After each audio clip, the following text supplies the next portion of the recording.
A few weeks ago, we looked at chapter 1, and we saw that there was a woman by the name of Naomi and her husband Elimelech, and they left Bethlehem, and they traveled to Moab. And the reason they traveled to Moab was because there was such a severe famine in Bethlehem.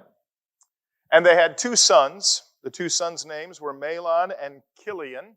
And while they were in Moab, Elimelech died. The two sons married two Moabite women, and then the two sons died, leaving just Naomi and her two daughters-in-law, Orpah and Ruth. And then Naomi got word that the famine in Bethlehem had ended, and so she decided she would move back home. And she told her daughters-in-law to go back to their families, not to think about traveling with her, but to go back with their families. And Orpah did go back to her family, but Ruth insisted that she would return to Bethlehem with Naomi. And so Naomi and Ruth went back to Bethlehem, and when they got there, we're told that the people of Bethlehem were shocked. They were surprised. It had been over 10 years since they had seen Naomi. And Naomi told them that because of the death of her husband and her two sons, she was officially changing her name from Naomi, which means pleasant, to Mara, which means bitter, angry, hurting, and grieving. And so chapter 1 ended with Naomi and Ruth back in Bethlehem, poor, hungry, and in need. And when we looked at chapter 1, we said that it seems as if there are two pictures.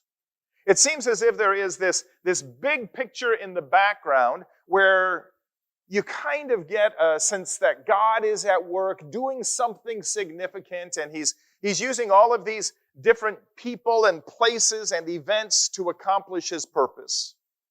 But then there is another picture in the foreground that we see with greater clarity. And that's the details of Naomi and Ruth. And that's the story of Naomi and Ruth. And as we come to chapter 2, we see the same thing. We see this big picture in the background where God is accomplishing His redemptive purposes. But there is a more vivid picture in the foreground. And in this vivid picture, we see God's care and provision and help and protection of Naomi and Ruth. And that care and vision and protection comes through a man by the name of Boaz. And so this really is a chapter about gracious provision and protection. Because the way God usually provides for us and protects us is through others. Now, in history, God rained down manna. But God usually feeds the hungry through things like food pantries. And God can miraculously heal. But He usually uses things like surgeries and medications and therapies. And God could choose just who to save, but instead, God calls us to go and share the gospel with those who need Christ. And so in chapter 2, we see God at work. And I had a hard time figuring out how to break down chapter 2 until I noticed that there were 4 different time frames talked about in this chapter. So that's how we're going to look at it. The first time frame is morning. And that's verses 1 through 13. 1 through 13. Let's just read the first few verses. It says, "Now Naomi had a relative on her husband's side, a man of standing from the clan of Elimelech, whose name was Boaz. And Ruth the Moabite said to Naomi, 'Let me go to the fields and pick up the leftover grain behind anyone in whose eyes I find favor.' Naomi said to her, 'Go ahead, my daughter.' So she went out, entered a field, and began to glean behind the harvesters. As it turned out, she was working in a field belonging to Boaz, who was from the clan of Elimelech." And here we're introduced to Boaz. And we're given a hint that Boaz was actually a relative of Elimelech. There are some Jewish writings that suggest that Boaz was actually a brother of Elimelech. Now, we don't know that for sure, but Naomi and Ruth were hungry. And so Ruth asks Naomi for permission to go into the fields and to glean in the fields, and Naomi's hungry too, so she says, "Go ahead, my daughter." And this was part of Israel's welfare system. Leviticus chapter 19, verses 9 and 10 says, "When you reap the harvest of your land, do not reap to the very edges of your field or gather the gleanings of your harvest. Do not go over your vineyard a second time or pick up the grapes that have fallen. Leave them for the poor and the foreigner. I am the Lord your God." Now remember, we're in the middle of the barley harvest. And barley was a food staple. And when the harvesters would go through the field, or if they were picking figs or picking grapes, some of the harvest, some of the fruit would fall to the ground. And what these verses say is that they were not allowed to pick up what had fallen on the ground. It was to be left there so that the poor and the hungry could later come in and pick those items up and use them for food. That was called gleaning. And that's what Ruth is wanting to do. So Ruth goes out to the field, and the Bible says here, as it turned out, she was working in a field belonging to Boaz. Some translations have it, by chance, she was working in a field of Boaz. Does all this happen by accident? I heard the story of a cowboy who was trying to get health insurance. And he was having this meeting with the insurance agent, and the insurance agent was asking him all these questions. And so he asked the cowboy, he said, "Have you had an accident recently?" Cowboy said, "Nope, haven't had an accident." He said, "Last year a rattlesnake bit me, and a horse kicked me in the ribs, but haven't had any accidents." The insurance agent looked at him confused and said, "What do you mean you haven't had accidents? Don't you consider those accidents?" The man said, "Nope, rattlesnake bit me on purpose and the horse kicked me on purpose. Those ain't no accidents." And that's kind of what we see here. These aren't really accidents. These are proof and evidence that God is at work. It's a picture in the foreground talking about the details of Ruth and Naomi and Boaz. And in the picture in the foreground, if that's all we see and that's all we focus on, it can look as if it's happening by circumstance, by happenstance. But because we know the character of God and because we see the big picture in the background, we know this is happening by the providence of God. Well, keep reading, verses 4 down through verse 13. It says, "Just then Boaz arrived from Bethlehem and greeted the harvesters. 'The Lord be with you.' 'The Lord bless you,' they answered. Boaz asked the overseer of his harvesters, 'Who does that young woman belong to?' The overseer replied, 'She is the Moabite who came back from Moab with Naomi.' She said, 'Please let me glean and gather among the sheaves behind the harvesters.' She came into the field and has remained here from morning till now, except for a short rest in the shelter." So Boaz said to Ruth, "My daughter, listen to me. Don't go and glean in another field, and don't go away from here. Stay here with the women who work for me. Watch the field where the men are harvesting and follow along after the women. I have told the men not to lay a hand on you, and whenever you are thirsty, go and get a drink from the water jars the men have filled." At this, she bowed down with her face to the ground. She asked him, "Why have I found such favor in your eyes that you notice me, a foreigner?" Boaz replied, "I have been told all about you, what you have done for your mother-in-law since the death of your husband, how you left your father and mother and your homeland and came to live with a people you did not know before. May the Lord repay you for what you have done. May you be richly rewarded by the Lord, the God of Israel, under whose wings you have come to take refuge. May I continue to find favor in your eyes, my Lord," she said. "You have put me at ease by speaking kindly to your servant, though I do not have the standing of one of your servants." Now earlier we are told that Boaz was a man of standing. That could mean that Boaz was a man of extreme wealth. It could mean that Boaz was a man of good reputation. It could mean that he was a man of standing within the community. It could mean all of those things. But what we see in this passage is we see that he was a good man. He was a man of character. We're told that his workers liked him and respected him. He took a personal interest in Ruth and took the initiative to go to her. He told her to only glean in his field, that she need not go anywhere else. He advises her to stay with the other women working in the field, and he ordered his men to leave her alone. And it sounds in verses 11 and 12 like Boaz understands that he is just serving as the hands and feet of the Lord. His field belongs to God, and Boaz is just a steward of that land. God is providing for and protecting Naomi and Ruth, and Boaz is just the instrument God is using to do it. Now, the next time frame is noon. And that's verses 14 through 16. At mealtime, Boaz said to her, "Come over here, have some bread and dip it in the wine vinegar."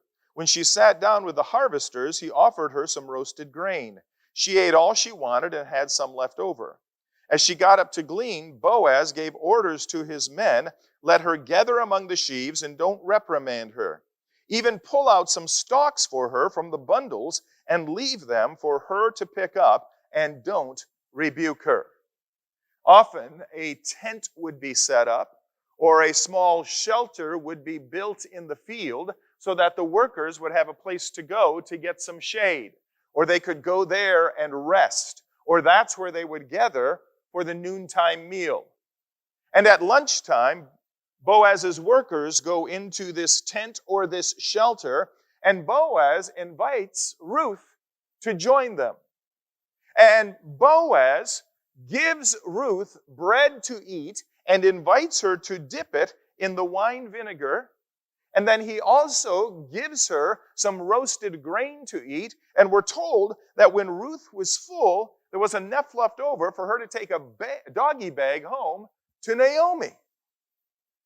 And when lunch was over and Ruth went back to glean in the fields, Boaz told his men to let her glean among the sheaves. That meant letting Ruth gather some of the fresh harvest and not just the stuff that had fallen on the ground. In fact, Boaz tells his men to pull out some of the sheaves that have already been bundled, the finest of the grain, and let Ruth find that. And even more than that, Boaz tells his men to protect her and to not say or do anything to her that would rebuke her or reprimand her. You see, Boaz isn't just interested in whether she has food to eat. He's a good man in that he doesn't even want her to be embarrassed or hurt. Boaz was a great man. The third time frame is afternoon and evening. Verses 17 through 22. So Ruth gleaned in the field until evening. Then she threshed the barley she had gathered, and it amounted to about an ephah. She carried it back to town, and her mother-in-law saw how much she had gathered. Ruth also brought out and gave her what she had left over after she had eaten enough. Her mother-in-law asked her, "Where did you glean today? Where did you work? Blessed be the man who took notice of you." Then Ruth told her mother-in-law about the one at whose place she had been working. "The name of the man I worked with today is Boaz," she said. "The Lord bless him," Naomi said to her daughter-in-law. "He has not stopped showing his kindness to the living and the dead," she added. "That man is our close relative. He is one of our guardian redeemers." Then Ruth the Moabite said, "He even said to me, 'Stay with my workers until they finish harvesting all my grain.'"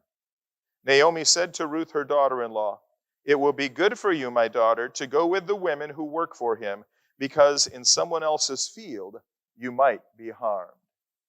Because of Boaz's generosity, Ruth was able to gather an ephah of barley. That's the equivalent of about a bushel basket.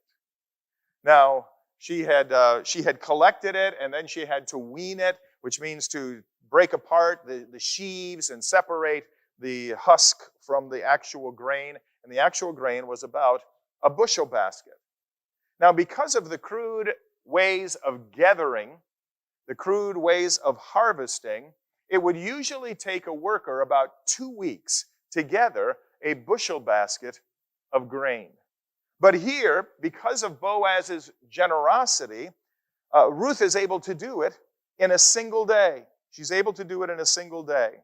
And Naomi noticed the extraordinary provision, and she asked Ruth where she had gleaned. And Ruth told her that she worked in the fields of a man by the name of Boaz. And immediately Naomi recognized the name and told Ruth that Boaz was a close relative and one of their guardian redeemers. Maybe the term you're more familiar with is kinsman redeemer. The Hebrew word for guardian redeemer is gahal. And when God brought Israel into the promised land, he distributed to every family, every clan, and every tribe of Israel parcels of land. And it was God's desire and intent that that land would always stay with Israel. And so if somebody got in financial trouble and they had to sell a parcel of land, God had devised 2 ways for that land to go back to Israel. The first way was the year of Jubilee. Every 50 years, land would be returned to its original owners. The other way God had devised was a guardian redeemer or a kinsman redeemer, a wealthy relative who would pay off the debt so that the land would be returned. If a person got in such dire financial straits that they had to sell themselves into slavery, on the year of Jubilee, they would automatically be freed. Or a kinsman redeemer could come and pay off the debt so that the person was freed. This is why the book of Ruth is in our Bibles. To explain and paint the picture of the kinsman redeemer. There were 4 requirements of kinsman redeemers. First of all, they had to be a blood relative. They had to be a member of the same family. Second, they had to be able. It wasn't just about good intentions. They had to have the resources to be able to pay off the debt. Third, they had to be willing. As we'll see in the next couple of weeks, there was actually a closer relative to Naomi and Ruth who had first rights to be their kinsman redeemer, and he wasn't willing. And then the fourth thing about the kinsman redeemer is they must pay the price in full. Redemption cannot be accomplished on an installment plan. You pay it in full. And this is why Ruth is in our Bibles. This is why we are told about Boaz. Boaz establishes the pattern for our Redeemer, Jesus. And so back here to Ruth chapter 2. Ruth told Naomi that Boaz had told her to come back to his fields throughout the grain harvests. That would be for the next 3 months, throughout the barley harvest and the wheat harvest. Now there's one last time frame in this chapter, and that's going forward. Verse 23. So Ruth stayed close to the women of Boaz to glean until the barley and wheat harvests were finished, and she lived with her mother-in-law. So what we've clearly seen in this chapter is that God was caring for Naomi and Ruth, providing for Naomi and Ruth, and protecting Naomi and Ruth. And the way God did that was through Boaz. So I would like to finish this evening by asking 2 questions and then trying to make application on each of those questions. First question is this: who has been an instrument used of God to provide for and protect you? Is there someone who has been there for you in a time of need? Someone who has protected you and come to your defense? Someone who has helped you when you needed help? Now here's the application. They were willing to be used by God to serve and minister to you. Have you told them thank you? If not, why don't you make an effort this week to tell them thanks and express to them what they meant to you? Question number 2. Who are you providing for and protecting? I heard the story about a guy by the name of H.H. Lee. H.H. Lee worked at a trucking terminal. And at the end of the trucking terminal, there was a coal business. And along the fence of the coal business and the trucking terminal, there was a set of railroad tracks. And the owner of the coal business was known to be a Christian, and H.H. Lee observed him over and over and over again. And what he saw was that several times a day, whenever a train would go by, the owner of the coal business would walk along the fence and he would throw big chunks of coal over the fence so that they landed near the train tracks. And this made H.H. Lee curious. And so finally one day he said to him, "Hey, I see what you do. Why do you do that?" And the man said, "Well, there's a little old lady who lives across the street. And I know that she doesn't have enough income to heat her house.